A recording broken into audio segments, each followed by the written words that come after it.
ata që ishin në fushë betejë tregonin që këta që ishin në istikame kishin shpëtuar, kurse këta që ishin duke i shkuar në ndihmë shokëve, një pjesë e madhe e tyre është plagosur rënd për shkak se armiku s'kalon metër katror pa granatu.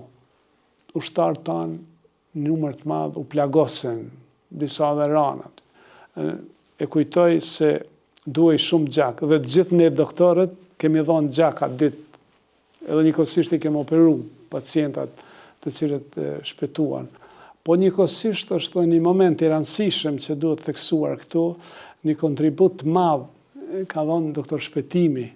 Ai me familje pa të shku në Turqi dhe na solli disa fiksater të jashtëm. Domethënë fiksaterët janë pajisje për fiksimin nga jashtë të thymjeve të hapura që. Shpëtim Roba, anesteziologu i famshëm, i cili një pjesë i solli me vetur të vetën, një pjesë i futi një autobus që udhëtonte nga Stambolli.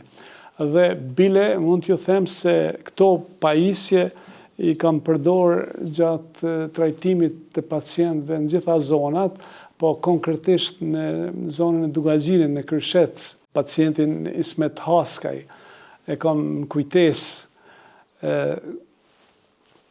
ka qenë me kërcirin e majtë të bam një thymje multifragmentare me shumë copa, me defekt, por duke i falenderuar kësaj pajisje, ne mundem t'ja shpëtojmë këmbën, e cila ishte e rrezikuar, për shkak lëndimeve dhe të kockave dhe tindeve të buta, po njëkohësisht edhe me 10 pacient tillë i kem trajtu. Ma vonë, ne patëm fatin që të lidhemi edhe me kryqin e Kutë Gjeneves.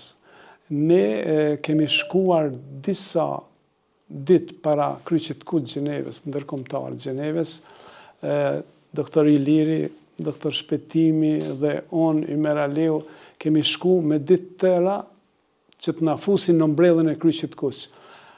Kjo ishte një moment shumë i rëndësishëm, sepse kryqi Kuq ndërkombëtar bënte furnizime të mëdha. Ata e kishin një depo në zonën industriale, një depo shumë të madhe. Dhe pas 3 ditëve të insistimit tanë na futen në mbrellën e tyre.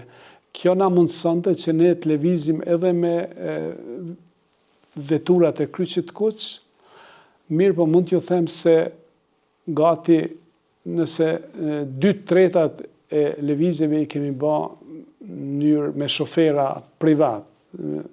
Une shumë i kam kujtesë të mirë 3 shofera që i kom pas Shaban Hoxha, pastaj Saliz Ariqi dhe Gani Koci.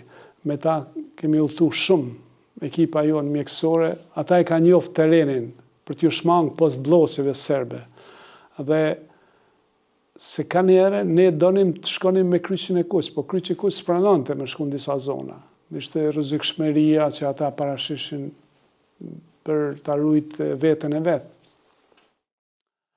Pastaj me kryq të Kuq ndroheshin ekipet. Unë e di një moment erdhi një zavendësim, një kuadër franceze, një doktor aty, edhe i cili dyshonte në kompetencat tona, sepse ne kishim dispozicion. Kryqi Kuq i Gjeneves me insistimin tanë i siguroi 500 fiksater të jashtëm. Ishte një numër mjaft i madh i fiksaterëve.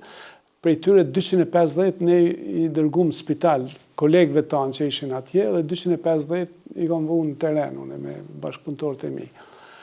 Dhe kjo ishte një hap shumë i madh, sepse fiksateri jashtë na mundsonte që operacionet i kryjmë shpejt, pacienti stabilizohet dhe pacienti i tillë pastaj ishte mobil, ai mund të zhvendosej nga një zonë tjetër sepse gjatë luftës vishin situata të papërshtatshme.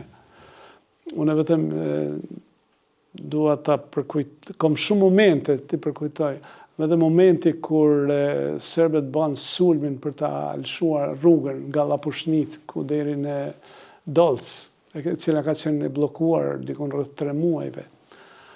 Dhe ne qelluam në Likovc.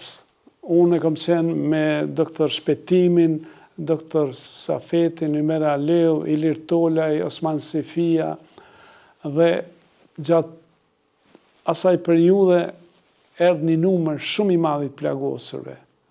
Dhe ata që ishin në fushë betejë tregonin që këta që ishin në istikame kishin shpëtuar, kurse këta që ishin duke i shkuar në ndihmë shokëve, një pjesë e madhe e tyre është plagosur anë për shkak se armiku s'kalon metër katror pa granatu me armë më të mëdha. Unë e di këtu te Gryka Llapushnjc, ku të kanë qenë me qindra tankse. Dhe ata e shpërthyn, domethënë e hapën rrugën mas 3 muajve, mirë po ushtarët tanë në numër të madh u plagosën, disa dhe ranat. E kujtoj se duhej shumë gjak, dhe të gjithë ne doktorët kemi dhënë gjak atë ditë, edhe njëkohësisht i kemi operu pacientat të cilët shpëtuan.